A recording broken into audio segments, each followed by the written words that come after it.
তো আমার কাছে মনে হয়েছে যে আমরা যেটা ওয়ান হাউস ওয়ান মিডিয়া যে প্ল্যানের কথা উনি বলছেন, আপনারা ইতিমধ্যে দেখেছেন যে অনেক পত্রিকা বা অনেক জায়গা থেকে এই জিনিসগুলো নিয়ে অনেক প্রতিবাদ আসতেছে।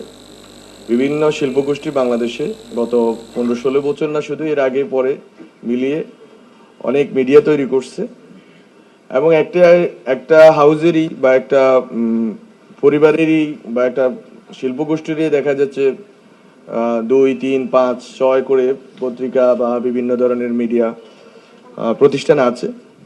তো এইটা এক ধরনের গুড কম্পিটিশনের সুযোগকে নষ্ট করছে। এটা হচ্ছে যে সবচেয়ে গুরুত্বপূর্ণ যে আপনি বাংলাদেশের মিডিয়া, যেটা আমি রিসেন্টলি আমার একটা বক্তব্য বলেছি, সেটা হচ্ছে বাংলাদেশের মিডিয়ায়, যেটা এখানেও একজন আলোচনা করছেন, সেটা হচ্ছে অ্যাকাউন্টেবিলিটি দরকার। আপনার রেসপন্সিবিলিটি অ্যান্ড অ্যাকাউন্টেবিলিটি ছাড়া, যেমন আমরা আজকে সরকারে আছি, আমরা জনগণের কাছে অ্যাকাউন্টেবল,